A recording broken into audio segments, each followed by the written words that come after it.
Hello developers, in this video tutorial I am going to teach you how to find GCD of two numbers in Python. As you can see that I have already published an article about this topic on my blog codingdiksha.com. I have also given this article link on the video description. Okay, let's move on to the tutorial.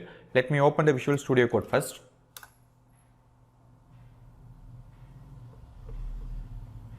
Now let me open the project folder which I have already created for this project. I opened the empty folder. As you can see that there are no files inside this folder. Now I am going to create a new file. Okay. This is the Python code which is used to find GCD of two numbers in Python. I copied the code and I pasted it here, and I am going to save the file as app.py. .py means Python extension. You can use any other name you want. For example, instead of app you can use custom, but the extension must be .py. Okay. Before that, let me explain what is GCD.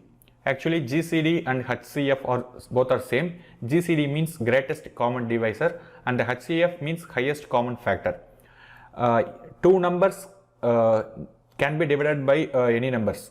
For example, see this output 140 and 40.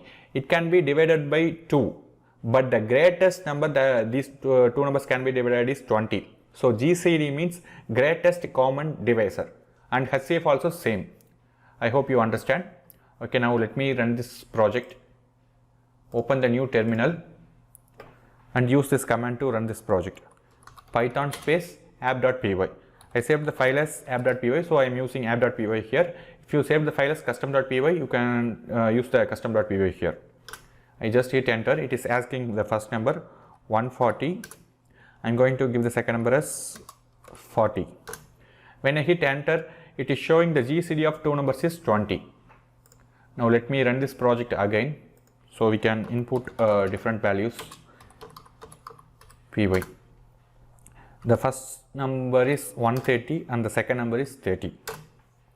You can see that the greatest common divisor is 10. That's it guys. I hope this video tutorial help you to find GCD of two numbers in Python using for loop. Yeah, you can see that I am using the for loop to find the GCD of two numbers. If you have any doubts about this program, then please leave a comment. I will help you. If you want to receive more videos about Python, then don't forget to subscribe this channel.